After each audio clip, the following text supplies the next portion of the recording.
Hello everyone, my name is Pedram and I'm a professor in data analytics. Welcome to another episode of Deep Learning. Alright, module number 7, part 2, transformers. In part 1, we talked about the prerequisites of transformers, including attention mechanism as matrix multiplication, self-attention, and the encoder-decoder architecture for machine translation. We also compared transformers to other NLP models, including bag of words and sequential models like RNN, LSTM, and GRU. So if you think you already have the background, feel free to continue watching this lecture. However, I highly encourage you to watch part 1 first if you want to go to get a deep understanding of attention mechanism and how it works. So without further ado, let's jump into part 2. In this video, we will explore the transformers encoder-decoder architecture in details. Transformers are a revolutionary deep learning architecture that has significantly impacted the field of natural language processing and beyond. In a nutshell, transformers leverage self-attention mechanism to process input sequence in parallel rather than doing it sequentially. This enables them to effectively model long-term, long-range dependencies and achieve a state-of-the-art performance across numerous tasks. All right, let's talk about the outlines. So at a very high level, we use encoder-decoder architecture for machine translation, right? This is our encoder, and this is the blue shaded area is the decoder section, right? Transformer encoder processes the source sequence, the input sequence, and turns it into some intermediate representation. So these are the intermediate representation, and it's going to pass it to the decoder. Okay, for now, just ignore the details. We're going to talk about all these details later on. Then the decoder uses that representation to generate a translated version by predicting the next token one at a time, right? So this is important that these tokens that are translated, it's generated one at a time, okay? Once you've learned this encoder-decoder architecture, you can use them independently, right? So for example, the encoder part can be used for text classification because it's a very generic module that can ingest a sequence and learn to turn it into some more useful representation, right? Then at the decoder part also, we can use it for text generation like the GPT model, right? So what is inside this encoder-decoder? So they share so many stuff. So the decoder part is just basically, they diverge at this point when we have mask multi-head attention. We're going to talk about the details right now. So what do? We are going to pass the information. This is the input to the encoder. We are going to embed that. We are going to do input embedding because, again, the computer does not understand the words or strings. We have to turn it into numbers. But once we do that, we kind of break the order. So in order to bring that order back to have a notion of, let's say, order awareness, we are going to do positional encoding. Okay, so this is what's going to do. Then we're going to use this query key value model. So again, don't worry, I'm going to talk about the details later on, but the idea is that we are going to learn some weight matrix for query key value because we're going to use it in the self-attention mechanism. Then we're going to stack a bunch of those self-attention, let's say, layers on top of each other to get a better and richer representation down the road, right? Then because we are doing too many stuff here, and in order to make sure that we are not losing important information and to get a better and smoother gradient through back propagation, we're going to add some residual connections and layer normalization. So this is what this add and norm is doing. Then we're going to pass the output to another feed-forward layer, again, simply to make it even richer than that. On top of that, we do another residual connection and normalization, and then we get the output of this part is going to be the keys and values from the encoder. So we pass these keys and values to the decoder part, right? But we're going to start from the, let's say, the outputs, right? When it's in the inference phase, when we're making some predictions, we start with a token like start. So we start with this start token. And then we're going to go ahead, the same stuff. We are going to do output embedding, positional encoding, and then do a separate query key value here. But here, instead of doing a simple multi-head attention, we're going to do mask multi-head attention. Simply to avoid, basically, we're going to mask out all the words that comes after the token that you haven't seen before, right? You don't want to cheat, right? You're translating word by word. So if you're translating from, for example, my name is Pedram to Je m'appelle, you don't want to see the word m'appelle before you see Je, right? So in order to, and we have to mask it out. So this is why we're going to use mask multi-head attention. On top of that, we're going to do another add normalization, again, adding residual connections and layer normalization. Then we are going to say, okay, I'm going to get the query from the decoder. And query is what? Okay, what is the word that you want to translate? So you're looking for something, right? And then you combine it with the key and value from the encoder, and this is where the magic happens when the encoder-decoder architecture is making sure that input and output are in line, and pass it to another multi-head attention, another residual connection and normalization, pass it to another feed forward to make this representation even deeper, and on top of that adding another residual connection and normalization. Then we pass this output to a simple linear layer, and then finally we do softmax to generate the probabilities, right? So for example, if your vocabulary size has 20,000 vocabulary or words, this means that this is going to be, for each token, for each output token, it's going to be a vector of 20,000 with the size of 20,000, and these are probabilities, right? We're going to take the one with the highest probability. All right, so this was the entire architecture at a very, very high level. So let's look into the details in the following slides. Okay, let's begin by demystifying the decoder part. Okay, what is this input embedding part, right? So we're here.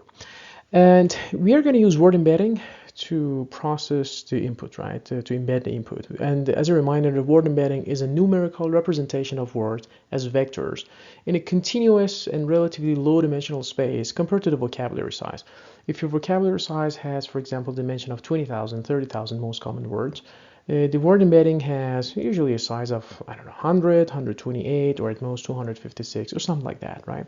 This word embedding is going to capture the semantic meaning and the relationship with other words, right? So for each word, basically it's going to put it in a nice low-dimensional vector for us. And remember, this word embedding is learned through a neural network. So we can let the network learn it if we have some, for example, specialized context or corpus of data. But if we can also at the same time use some sort of pre-trained word embedding models, right? So either way, we are going to translate or transform our input to word embedding version of that, okay? Then remember, once we're doing this, the notion of order is lost, right? So let me show you an example here. So for example, we have this sentence, I love transformers, and imagine the vocabulary size is 20,000, and we are going to embed it using word embedding and bring it back to a very low dimensional space, let's say with a dimension of 10. Then each token is going to be mapped into a vector, right? Into a continuous low dimensional space vector. So for example, the word I in the 10 dimension is going to become something like this. It's a vector with 10 dimensions, right? Love, transformers, and this exclamation mark, right? So this is actually what's going on with the word embedding part. Remember, this is a very crucial step because, especially computationally, because imagine your vocabulary size is something like 50K. This is your, let me actually write it down. So vocab size, let's say, just for the argument, it is 50K, right? And if we decide to use that second order sequence model to generate our, let's say, transition matrix, which we use in the attention layer, we're going to end up with 50,000 columns and 50,000 to the power of 2 rows, right? Again, it's a pair of words, right? And then this is going to be in order of 2.5 billion rows, and collectively we're talking about 100 trillion elements. So even with the modern hardware, it's quite a bit of a stretch, right? So that's why we have to right away make sure that we don't work with this 50,000 or 20,000 or 30,000 vocabulary size. We have to use word embedding and bring it down to a lower, more manageable and lower dimensional space. But once we do that, we basically, the notion of order is lost. So we have to bring that back in. So that's the next step where we are doing positional encoding. To give our model access to word order information, we're going to add this word's position in the sequence to each word embedding, right? So this means that we're going to have, for each token, for each word, we're going to have a word embedding vector, right? And then we are going to add this positional information to that vector, right? So these are basically some constants, right? So for each token, I'm going to add a constant, and that constant has something to do with the order of that token in the sequence. So this is where the positional encoding is coming into place, and overall we call this process position embedding, right? So this means that positional encoding just re-inject the order information to the model. And just remember, positional encoding, these are a set of small constants which are added to the word embedding vector before the first self-attention layer. So as I said, at the end of the day, for each token, there's a vector. We're going to add a constant to that vector, and that constant is going to summarize the position of your token in the sequence. So what does it mean? It means that if the same word appears in different positions, the actual representation will be slightly different depending on where that word appeared, right? So for example, if there's this sentence, I like the fact that you like this course, so there are 2 likes here. If I do word embedding, and the word embedding for the word like is going to be exactly the same, right? But if I add this positional encoding on top of that, so there's going to be a constant added to each of these likes. So that means that the positional embedded representation of this word like is going to be different. So we are going to have 2 vectors now. All right, so remember, the model is going to figure it out how to leverage this additional information down the road. What is our solution? How can we do that? A naive solution is something like this. For example, if I have a sequence like my name is Pedram, I can go ahead and literally and figuratively assign these indices from 0 to whatever the length of the sequence is, right? So I'm going to go ahead and say, okay, my is 0, name is 1, is 2, Pedram is 3, and etc., right? So this might be doable, but what if the sequence length is so long, right? And then this constant, this positional encoding constant, is going to get larger and larger and larger. So there must be a better way, and a better solution actually exists, and it is we have to add this notion of circular wiggle, right? So we have to think about this concept that we can say that the time series, the sequence live in a circle, right? And probably that, and this is actually the authors of the Attention is All You Need paper. They use the sine and cosine function to incorporate this circular wiggle, right? So that's probably why we see something like this in the positional encoding part. So basically it's telling you that, okay, let's say the time series, the sequence is living in a circle, and let's figure out those numbers and then add it to our word embedding. All right, let's figure it out how this positional encoding, and specifically this sine and cosine function that was used in the original paper, is working. So this is going to be get a little technical, so just feel free to go ahead and skip it. But if you're curious to know what's exactly happening under the hood, so just stay with me. I'm going to give you an example. So let's say we have, and I'm going to say, let's say our dimension for the vector encoding or the word embedding is 64. So the dimension is 64, because this is just in line with this graph here. Okay, 64 is here. And then I have this sentence, right? So for example, this is my sentence, love the fact. So love the fact that, for example, you love this course so much, or you love the course so much, right? Something like that, right? So this is my sequence, and imagine I'm interested in the word embedding vector for the word love, and I'm going to add, so as you can see, it's going to be repeated twice, right? So one here, once here. So I'm going to use different colors. For the first one, I'm going to use blue, so this is the word love here, and I'm going to use word embedding and represent it in a 64 dimension, right? So there are going to be some numbers, right? So for example, 0.1, I'm just making up these numbers, minus 0.2, 0.3, and etc. So we're going to have 64 of them, right? And then there's another one for this word love, which shows up here. So let's actually look at the index. On the vertical axis, we have token position, right? So it's going to be, so the first love is going to be there. So I go love the fact that you love. So here's the second love. you love this course so much, right?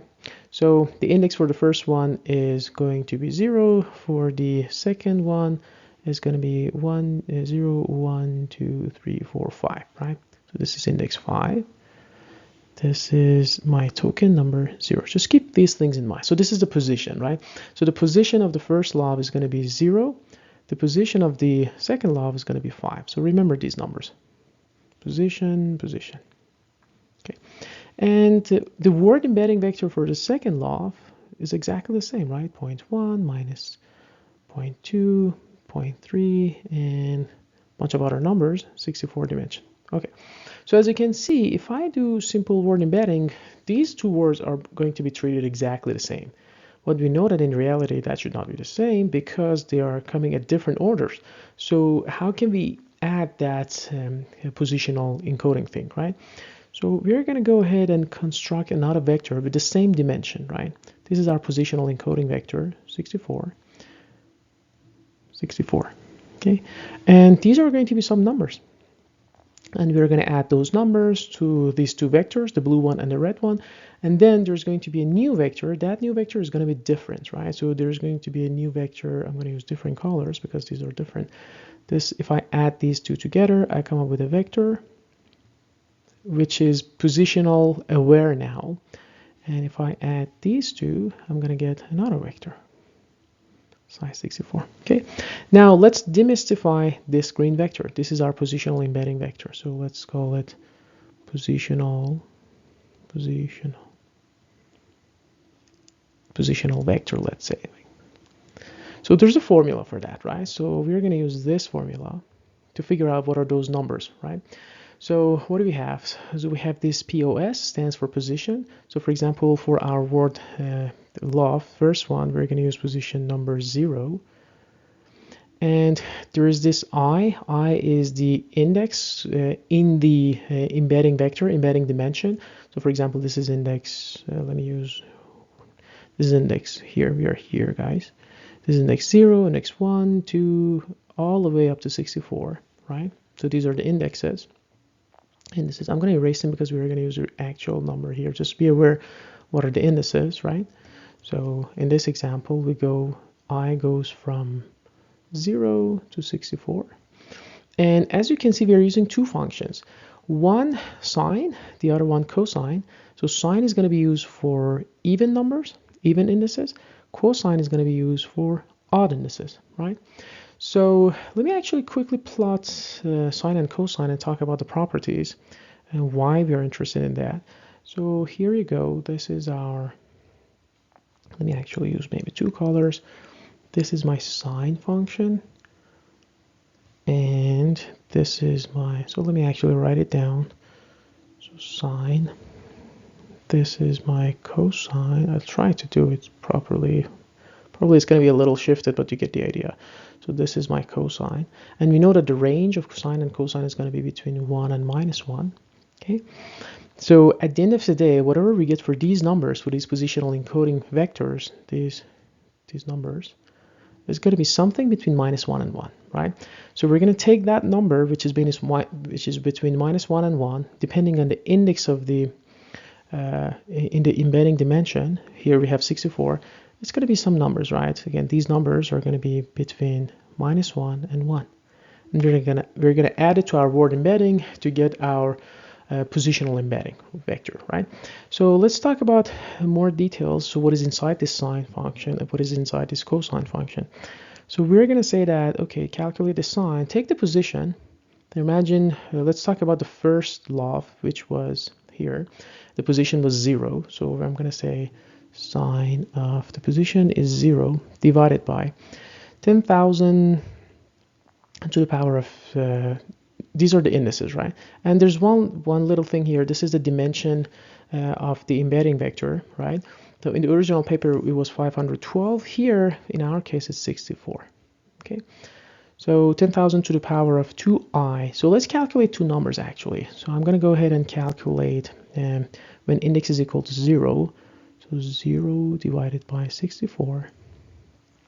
Okay, so this is going to be the sine of 0 divided by 1. Sine of 0 is 0, right? So we get, for our first index, we get the number 0. So, and we are going to color code these ones, right? So the color coding one is going to go from +1 to -1, and 0 is here. So 0 is this color.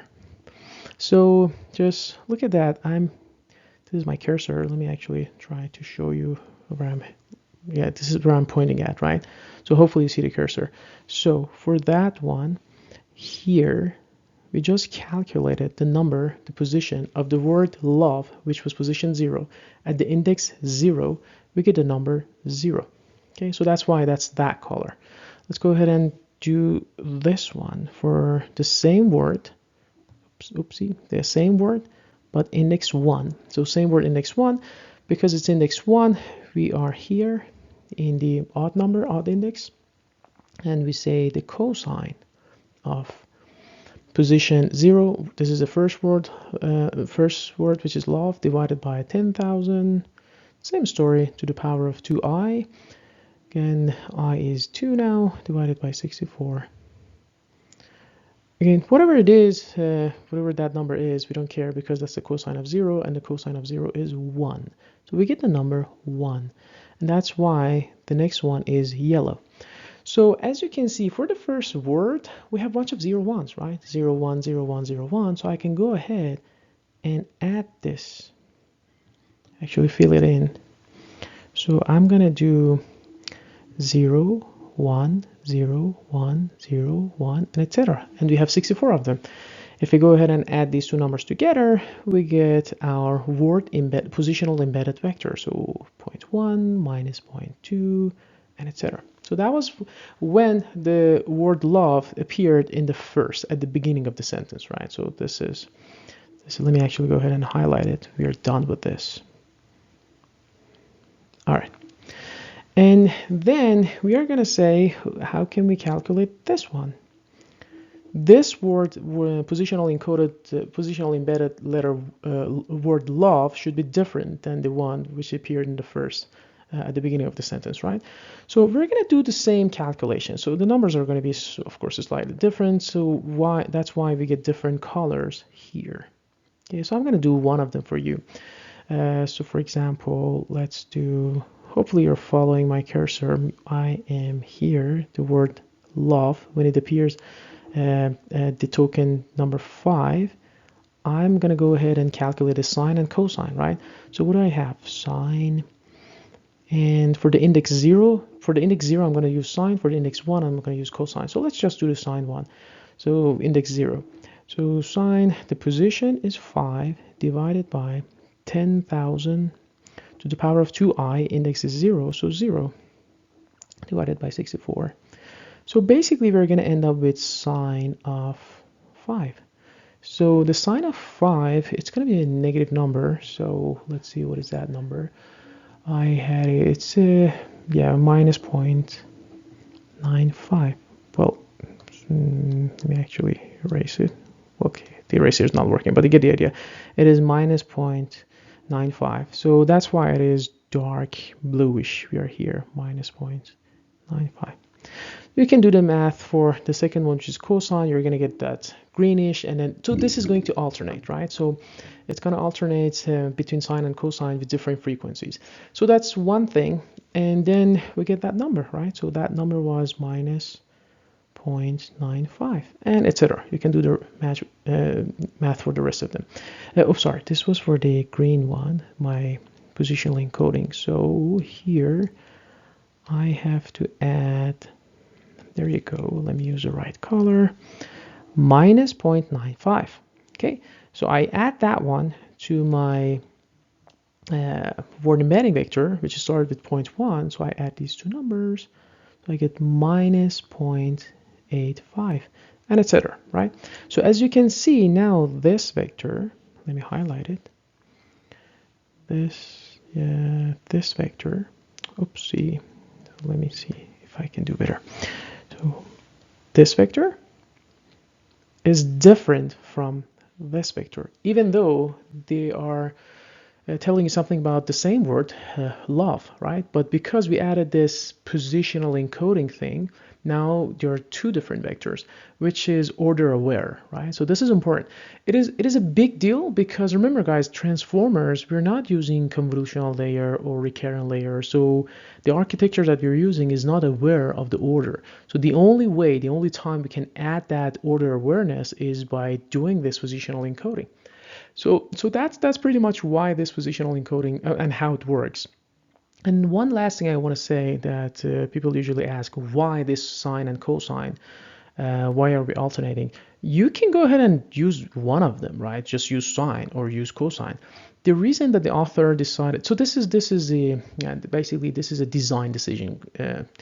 And then they decided to go with sine and cosine to simply capture more deeper representations, right?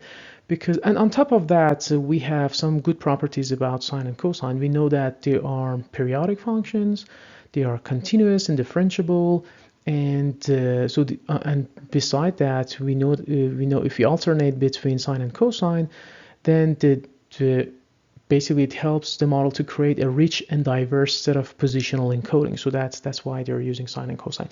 So hopefully this at the high level helps you to basically break down this kind of scary formula at the first look maybe. But now you should be a lot more comfortable when you look at this formula from now on. Okay, so this was a very smart approach that the author took to make sure that these positional encodings can be added to the word embedding and then call it positional embedding.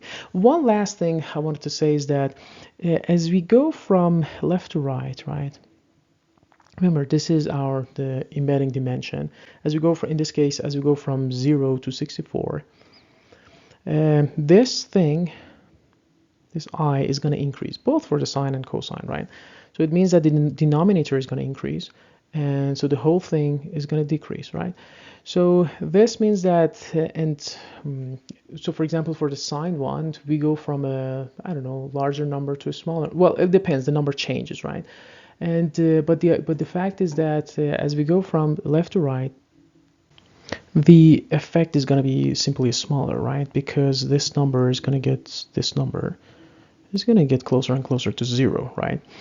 So that's why we are once we are here for these large indices, we get almost always 0, 1, 0, 1, 0, 1. Okay, so yeah, that was positional encoding part. All right, we are done with the input embedding. We're done with the positional encoding. Now let's talk about the next step, which is query key value mechanism. So these are, if you see these three arrows, these stands for query key value. And as you can see, this is repeated in both the encoder and decoder multiple times. So there are going to be some weights for each query key and value, and the model is going to learn those weights through a neural network. So let's look inside them. All right, what is the query key value? So remember, this terminology comes from the search engine. Let me actually show you an example here, which I borrowed from the deep learning textbook with Python by Francois Cholet. So here's what we have, and actually let's start with the query. What is query? Query is what we are looking for, right? So for example, we are looking for something like this, dogs on the beach. So this is what I'm looking for. Then I'll be provided some information, some database, some value, right? So this value is going to be the body of knowledge that we're trying to extract information from. So imagine in this data set we have 3 pictures, okay? So 1, 2, and 3. And then we need to start from query and compare it with something. And if that match, we say, okay, we assign a score to that match. And for the higher match, we're going to say, let's take that value, right? So again, this is at the very high level. And so these keys are going to be a set of keywords. In this example, our keywords are beach, tree, and boat that describes the value, these databases, these images, in a format that can be readily compared to query, right? So this, again, because our query was something like this, these are the keys. We're gonna compare them.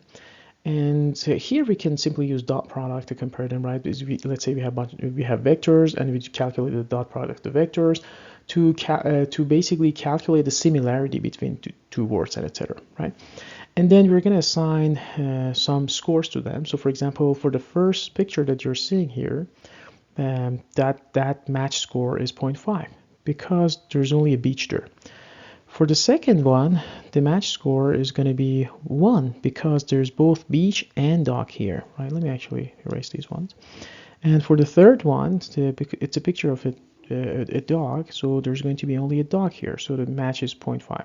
So then we're going to take the max of these match scores, and then the answer is this, so this is going to be what we're looking for. So the query key value, so that's the concept, again, where it's coming from the search engine, something like that, right?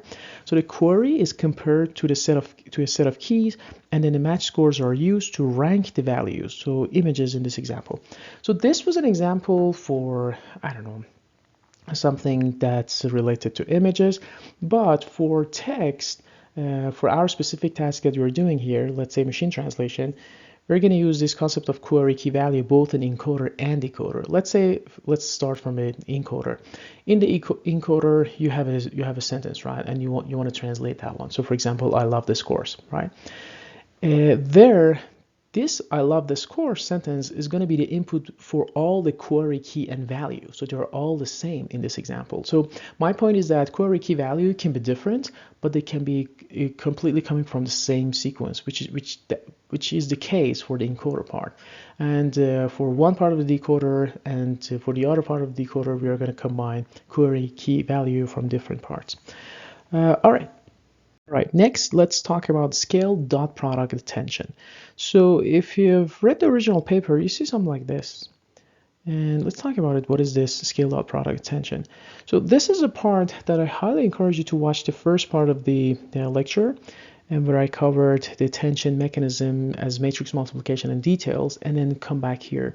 So if you have that background, mathematical background, you can understand the rest of these couple of slides a lot easier. So what is the goal? At a high level, the goal is to use this attention mechanism to identify which part of the sequence we should attend to. And basically, we're going to use it to extract features with higher attention. At the end of the day, we're going to come up with a context vector. And that context vector is going to tell you that, okay, in this sequence, in this sentence, these are the words that, for example, we should pay more attention, right?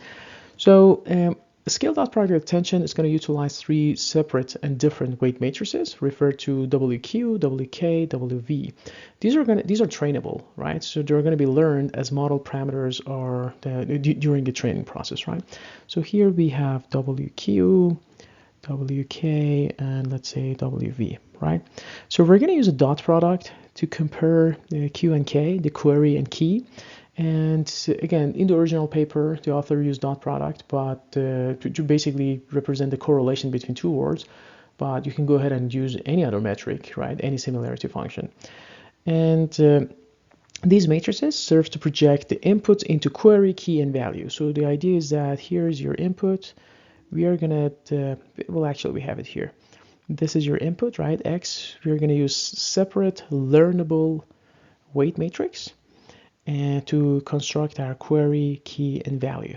Then we're going to do some stuff to that, right? So what is that stuff? First of all, we're going to multiply query and key, the transpose version of key, just and to calculate the similarity between these two things we're interested in. And then we are going to scale it by dividing it by the dimension of the key vector. And on top of that, we're going to do softmax. So we do scale because just make sure that the gradients will not explode, right? And then on top of that, we're going to apply softmax function to get the final attention weights, right? So this is going to be our attention weights. And basically, we do softmax to get the probabilities, right? And then at the end of the day, we're going to multiply it to our vector value, the matrix value here, to get a context vector. This is our context-aware vector, right? So let's talk about the details of this scale.product attention, or namely in this architecture, self-attention in large language models. So self-attention in language models. So we start from here. The input embeddings are transformed into query, key, and value vectors using different learned weight matrices, right? Each of these vectors is used for different purposes. We know that the query represents all the current tokens or words that the model is focusing on. The key represents all the tokens or words in the input sequence, which are compared to the query to compute attention score, right? So here is the formula to calculate the attention score. So this is what we saw in the previous slide as well. This is nothing fancy, just the distance, the similarity or dissimilarity between query and key, because you want to extract some information from the key, right? And key is related to the value. For each value, there's assigned a key, right? These are, you can think of it as some sort of keywords. And again, in language models, you can, this query, key, and value are coming from the same sequence. Then in the next step, we are going to, what are the values? The values are represents all the tokens or words in the input sequence, which are weighted by the attention scores to create a context vector. So we already have this attention score. And then we need to apply it to our value to see, okay, so this is my sequence, and now I come up with a vector, and this vector, we call it, let's say, context vector, and that context vector is aware of what part of the sequence we should pay more attention to, right? So this is the concept of self-attention in language models and how we use query key value to calculate that context vector. And obviously, finally, we're going to use this context vector to generate some outputs. We're going to do this, we're going to use the self-attention mechanism both in the encoder and the decoder. All right, now let's look into an example of this self-attention in language models, right? So we have seen an example before in part 1 as well, and hopefully now it should make a lot more sense. So imagine there's the sequence, the train left the station on time, right? So we can tokenize it, and let's say this is a tokenized version, and let's say we're interested in the word station, and you want to see what kind of station is it? Is it a train station? Is it a radio station, satellite station, whatever it is? We as human, we know that we can look at this sentence and we know that the word train is more important, so we attend to that, so we know it is a train station. But how does the machine do that? So again, if you have watched part 1, this matrix makes a lot more sense now. These are our attention scores. So the attention scores are coming from the multiplication of query and key, right? And if we do that, basically we're going to see the query that we're looking for. So basically here is the word station, how closer it is. Well, actually this is self-attention, right? So we're going to construct this matrix for every single word. So for example, the word station, the word left, the word train, and compared to basically this is the other words there. So basically, for example, the word train, it's going to attend to its, well, we know that the relationship, the distance between train and train is going to be 1. And station and station is going to be 1. And the rest of the numbers are basically how far or close these words are from each other by doing this dot product, right? Then what is the vector of interest? What is my query? The query is this vector. Remember, I'm interested in the word station. And if I look at the index, so 1, 2, 0, 1, 2, 3, 4, 5, 6. So we have something like this, 0, 0, 0, 0, and there is a 1, and then 0, 0. So this is basically the one-hot encoded vector of the query, right? And now I know that, again, from part 1, we know that if we do a matrix multiplication, a simple dot product, it's going to extract the relevant row from attention score matrix, right? So if I multiply this one, it's going to extract this vector for me. So this is my scores for station. And then we're going to scale it and apply softmax to generate some probabilities, right? So this is where we're going to apply this QKT. We're going to scale it first, divide it by square root of dk, and we're going to apply softmax to this entire thing, okay? And then so this is going to be the weighted token vector, right? And obviously it's going to assign higher probabilities to this, and then maybe station first, and then train next, and etc. Then we are going to multiply it to our value vector, right? Basically sum it up to create some context-aware vector. So this is the context-aware vector for the word train.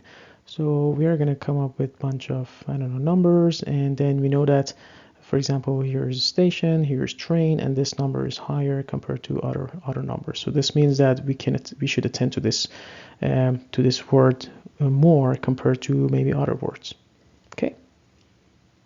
Okay, now let's run through the attention mechanism several times, right? So this is where the idea of multi-head attention comes to place. So the intuition is that this multi-head attention allows the model to attend to different part of the sequence differently each time. So this is important because the self-attention can attend to different part of the sequence. Yeah, we know, but if you have a bunch of those, if you stack a bunch of those self-attention on top of each other, we're going to attend to different parts differently for each time, right? So that's the intuition. We have seen this before, features within a self-attention head are correlated, but mostly independent from those in other heads, right? So this concept is very similar to the idea of depth-wise separable convolutions that we saw in computer vision. There, we were treating each channel independently to basically obtain more expressive representations, right? So if you remember from our convolutional neural network section that we have depth-wise separable conv layers, it was something like this. Let's see if I can do that. Right, so let's say this is not the best one, but you get the idea. Right, so this was our, let's say, how many filters we are using. At the first layer, you can think of it as different channels, right? So, and then we set that, I can use another color. Right, so this channel was treated differently from this channel. So within each channel, we assume that there's a correlation, which makes sense, right? But between channels, between filters, we let the model to just decide, right? To just be more flexible, and we assume that there is more information there between channels, between filters to be extracted, right? So the same concept is applied to the self-attention. So multi-head attention is simply the application of the same idea, same concept to self-attention. And this means that independent heads help the layer learn different groups of features for each token. So that goes back to the first sentence that we covered, the intuition. It allows the model to attend to different part of the sequence differently each time. So here, the multi-head attention is something like this, right? Query, key, and value are going to be sent through 3 independent set of dense projections, right? This is our dense layers, and then passed to the attention mechanism. So here, let's call it scale dot product, but we know that if the input and output sequence are the same, so this is our self-attention mechanism. Then basically after that, they are going to be concatenated back to a vector, and this is our output, right? So each of these basically subspaces is called a head, right? So in this example, we are stacking 3 of those heads. So multi-head here, it has 3. Again, we do multi-head attention to capture more denser or more flexible representation in the data. All right, now let's talk about the other part of the transformer architecture, which is our add and norm, right? We're adding residual connections, and as you can see, it shows up in multiple places, both in encoder and decoder. So we are adding residual connections and then adding a layer normalization layer on top of it, right? So residual connections are added to preserve valuable information and prevent information loss during the training process, right? So basically it helps the networks to be trained better by allowing gradients to fall through the network directly. So this is, we have seen the idea of this is nothing new. We know what is residual connection, right? Then normalization layer is going to help the gradient flow during the backpropagation process, right? So the layer normalization is used to stabilize the network and help reducing the train time. So we know that there are 2 types of normalization. We can do, well, more than 2, but here in general we can think of layer normalization versus batch normalization. In transformers, we're going to focus on normalizing each sequence independently. So that's why we're going to do layer normalization. So just a reminder, we know that batch normalization collects information from many samples to calculate the average and mean, right? So the mean and variance. However, the layer normalization is going to pool data within each sequence separately. So for example, you have a bunch of sentences, you want to translate them, so you're gonna normalize them sentence by sentence, sequence by sequence. So this is a lot more appropriate approach for sequence data. So for sequence data, we're going to do layer normalization instead of batching a bunch of those sequences and then do the normalization. So overall, This is standard architectural pattern that you're seeing here, like using, for example, factoring outputs into multiple independent spaces. So this is our multi-head attention, right? To just get a richer representation, context vector at the end of the day, adding residual connections and incorporating normalization layer, here basically layer normalization. This enhanced the performance of the complex models, right? So, and this is true for any kind of architecture design when it's come to deep learning. But the authors of the paper, attention is all you need, they were smart enough to put all these better architectures together and then make this transformers architecture encoder-decoder, which works just fine. All right, that was the encoder part, right? So this was the encoder, and now we know all the details, right? So we started with input embedding, and we added this positional encoding to that to make sure that the inputs are aware of the orders. And then we get to our encoder block, which is this gray square, right? Inside the encoder block, we know the concept of multi-head attention. Basically, this is multi-head self-attention layer. And then on top of that, we added a layer normalization and residual connections. And then we pass this to a feed-forward, which is specifically multi-layer perceptron with 2 linear layers and a ReLU activation. And simply we do that basically to allow the model for to capture even richer representations, right? And then after that we had our second layer normalization and second residual connections.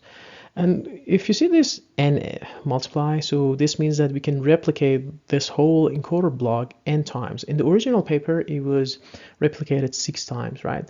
This simply means that we're going to further encode the information where each layer has the opportunity to learn different representations and boosting the performance in general, right? So we can stack, let's say 6 of these encoder blocks to get a different and richer representation, right? And one last thing I should say is that for the encoder side, and well, actually this is general, applied both the encoder and decoder. It's a small detail that in the original paper, they state that the normalization layer is coming after the skip connection. But in practice, usually we do normalization first and then do the skip connection, right? Using residual nets, right? So this, if you do normalization first, it's called pre-norm. If you do normalization after the skip connection, it's called post-norm, right? Yeah, this is a little detail that, again, in practice, usually we do normalization first and then we add the residual connections. Okay, now with the encoder section behind us, let's talk about the decoder part of the transformers architecture. Okay, here's the decoder. Just like the encoder, we have a decoder block, and let me actually use the right pen. Yep, there you go. And then the same process, right? We have output embedding, we have positional encoding. Everything is pretty much the same except 2 new things, right? So what are these 2 new things? Let's look into them. One, in the first self-attention layer, instead of using multi-head self-attention, we're going to use masked multi-head self-attention, right? So this is where we are. Okay, we're going to talk about the details. So that's one difference. Another one is that we are going to do a second multi-head attention in the decoder block, which is called encoder-decoder attention layer. So this one. We also call it cross attention as well. So these are the 2 differences that we're going to talk about the details later on, right? And everything else is pretty much the same. We have, residual connections, we have layer normalization, feed forward, and etc., right?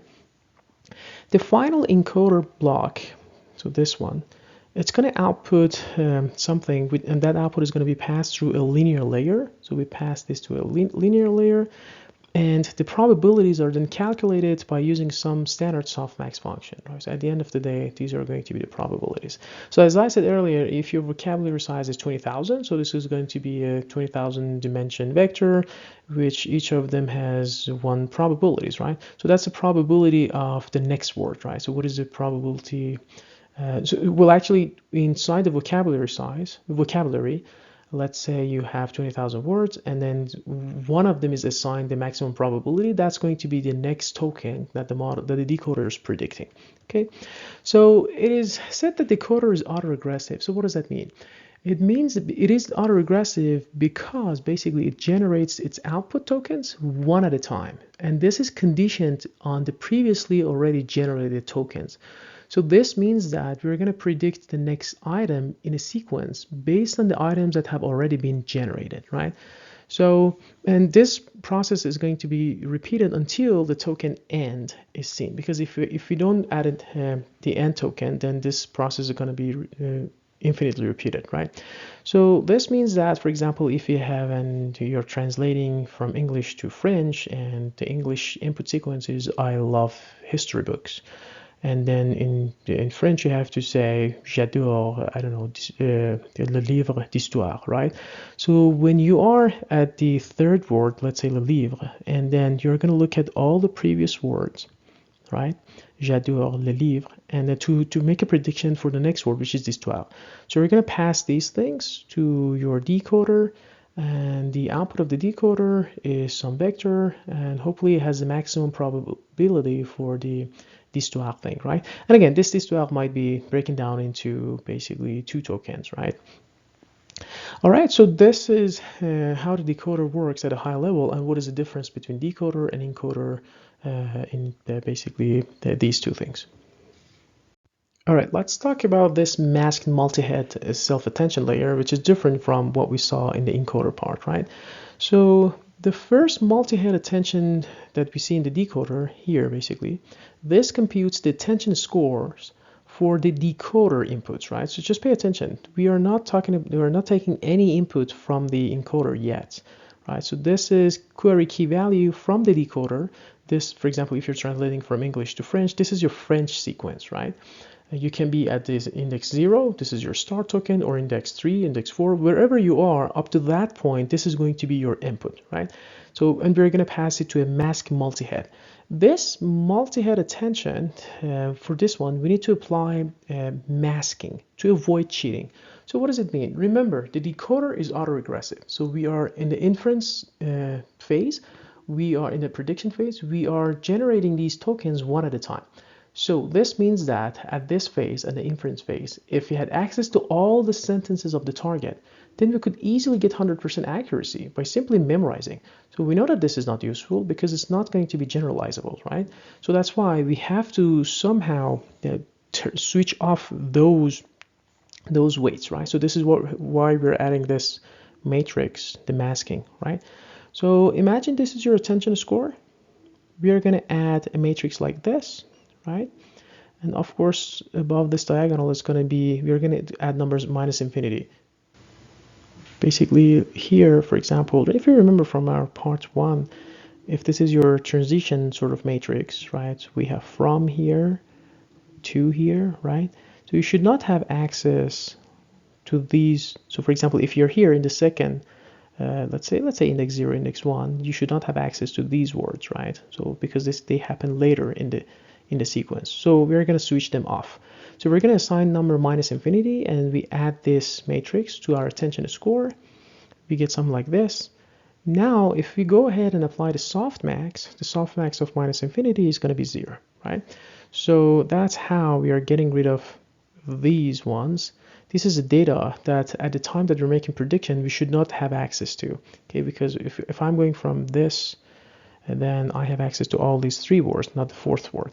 Okay, if we are here, I have access to the first 2 words, not the word 3 and 4, right? So that's the idea of masked multi-head self-attention layer. The next difference between the encoder block architecture and the decoder block architecture is this attention layer, which is called cross attention or encoder-decoder attention layer. So this is where we are. I'm talking about this one. Okay. So again, this is only used for in the decoder layer. And the idea is that this is actually where the magic happens, where the decoder processes the encoded representation, right? So here from encoder, we are going to pass key and value. And we don't care about the encoder's query anymore, because remember, encoder's query was that self-attention. We were attending to itself. The sequence was attending to itself, right? So we don't care about that query anymore. We care about a query from a decoder. So for example, you're translating word for word, that you're generating this translation word by word, and you're doing, I don't know, j'adore something, right? So j'adore le livre d'histoire. And once you are, so this adore, for example, is going to be your query, and you want to make a prediction what comes next. So you're going to combine that information with the encoded version of the entire input sequence, which is context order aware, right? Context aware. And then this is where the magic happened, because the encoder can basically generate sequence in line with the encoder. Okay. So this attention mechanism allows the decoder to focus on a specific part of the input sequence encoded by the encoder. So this is what I meant previously when generating each output element. So that's where the magic happened, right? The encoder-decoder attention, this cross-attention mechanism, helps the model to align the input and output sequence better, which is basically very useful in tasks like machine translations. And that's actually the second difference between encoder and decoder, right? So if I want to highlight them one more time, this and this is different from what we already covered in the encoder section. All right, here's a nice visualization by J. Alamar for the cross-attention mechanism, right? So we know that, so in this example, we are translating from French, from French to English, right? So je suis étudiant to I'm a student. So the encoder output is utilized to generate the key and value. So it's going to go ahead and take this input. Of course, we're going to embed this, and we're going to positional embedding these things and then pass it to the encoder. The encoder is going to do the process, and then we are going to output the key and value from the encoder block, right? Then on the other hand, the masked multi-head attention blocks output contains the newly generated sentence, right? This is the query, right? So wherever we are, so again, this is autoregressive, right? So let's say, let me wait a second, it goes back. Yeah, if you're here, the I has been generated, so this is going to be the input. And then this is my query. Once the M is generated, this entire thing is going to be the query, right? So it's going to be autoregressive. Then that query combined with from the decoder combined with the key and value from the encoder is going to be processed to basically generate the output, and that output is going to be passed to a linear and softmax to calculate the probabilities, right? So this is actually what happens. So this process, this context and this cross attention matches the encoder's input to the decoder input, wherever we are. Again, we can be here, we can be here, we can be here, right? And allowing the decoder to decide which encoder input is relevant to focus on, right? Basically, it determines how related the English word is with respect to the French words, right? This is essentially where the mapping between two languages, English and French, is happening. Okay, I guess we talked about everything we need to know for the encoder and decoder blocks. Let's get into the training part. Just like any other deep learning model, the training involves these steps, right? We do feed forward, we make some predictions, we calculate the distance between those predictions and the targets. We basically, by defining this loss function, and we're going to go do back propagation to update those parameters, right? The weights. So the steps are pretty much the same. The loss function that we can use for machine translation is cross entropy, where we are going to compare two probability distribution, right? One probability distribution that we get from the labeled data. So this is our in this example, this is our English sentence. We're translating from French to English. Je suis étudiant to I am a student, right? And this is the target, and this is a train model, right? And remember, the decoder side, the inference section, is happening one at a time, so position at a time, right? So we start from position 1 and then go to position 2, position 3, position 4, and position 5, something like that. And let's say here, just for the sake of simplicity, we are gonna use vocabulary size 6. This means that we have 6 words, 1, 2, 3, 4, 5, 6, and of course we need to have this end of statement. And but in reality, this vector can have a dimension of 20,000 words or 30,000 words or 50,000 words, right? So this is just for the sake of representation. So how does our target look like? The first position in the target, again, this is a labeled data. We already know it. The right translation from Josué to Dion is I am a student, right? So the first position is I. The second position is am. The third position is e. Fourth position, students, and fifth position, end of statement, right? So as you can see, this is the probability distribution for each position, which adds up to 1, right? So here in the target, we only have 0 ones because, again, the data is labeled. However, the trained model, this is what the model is going to output, right? So this is what the model output. The first position, model is outputting 93% probability that the output is I, which is correct here, right? And we're going to take it, right? So we're going to take it. By the way, this decoding is called greedy decoding. So I can say greedy decoding. And greedy decoding simply means that take the maximum probability, right? So position 1, I, position 2, M, position 3, A, position 4, students, and position 5, end of statement, right? So as you can see, these are pretty large numbers, probabilities, so the machine is doing an excellent job. So I can say I am a student is the output. This is what the model output. So as I said, this is a greedy decoding. On the other hand, we can think of something called basically beam search, right? So the idea is that let's not, because sometimes it might happen, right? Sometimes you get to a point that these probabilities are closer to each other, right? So for example, in position 1, we have, I don't know, 60%, 40%, right? Then which one should the model call position 1? Is it, for example, the word I? Is it the word am, right? Again, here, this is obviously the word I is going to be position 1, but especially for the words that's in English, from English to French or from French to English, we need to just swap the ordering, so that's going to happen more, right? So if that's the case, to make sure that you give the model chance to basically explore all the combinations, we're going to come up with this method of beam search, right? So let's call it beam search. And the beam size can be anything. So for example, if the beam size is equal to 2, I will look at the position 1 and 2 together, right? So I'll take the ones with the highest probabilities. For example, so let me actually go ahead and use my highlighter. I'm going to say for position 1, take the highest probability, but take 2 of them, simply because the beam size is 2. So I'm going to take this I and M. Then, and we're going to call it position 1 and 2. And then we're going to do 2 and 3, 3 and 4, because the beam size is 2, right? So here I'm going to do 80%. And what is the highest after that? 10%. For this position, I'm going to do 99%. And the highest one after that is this one. Then for position 4 and 5, we are going to do 94%, and I think, yeah, this is the next highest one. And finally, for the end of statement, position 4 and 5 and 5 and 6, so you get the idea. We're going to do 98% and the highest, right? So, well, actually, yeah, so this means that we're going to look at all these combinations and consider the target, the one that is going to generate the minimum loss function, right?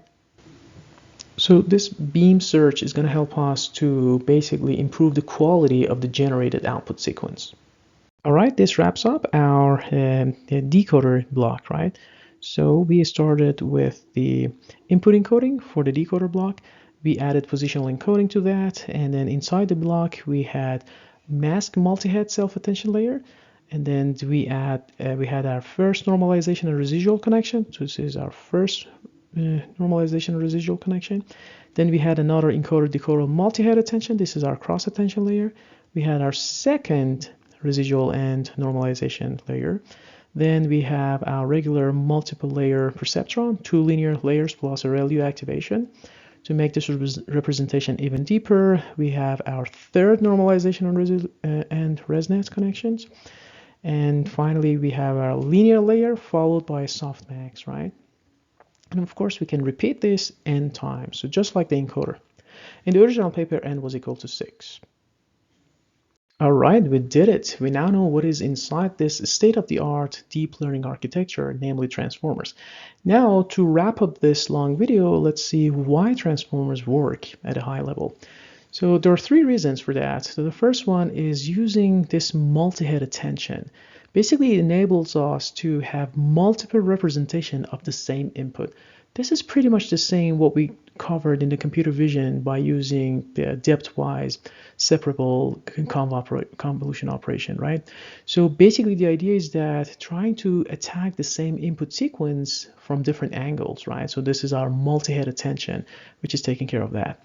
The next one is this context awareness through self-attention that we are doing with transformers, right? So this basically tells us that the weights can change dynamically in response to the data, right? So this is also, we call them fast weights. And the neat thing about is that these weights are not fixed, they're changing, and they're not changing slowly, they're changing dynamically, okay? And then the third one is the idea that both the encoder blocks and decoder blocks and transformers, they're shape invariant. So it means that we can easily stack many of them to create a more powerful encoder-decoder, right? And by stacking these layers, basically the model can learn to extract and focus on different combinations of attentions. And basically this helps to boost the prediction power. Yeah, so for these reasons, and the transformers are considered to be the state-of-the-art architecture as of now. And as we said at the very first slide in part one, this architecture is revolutionizing everything. It started from the applications in NLP, but it quickly covered some computer vision and now So stay reinforcement curious, learning. have So it's fun, taking all and these catch you fields by next time. storm, Take care. and there's a lot more exciting things to come, I guess, in the few years ahead of us.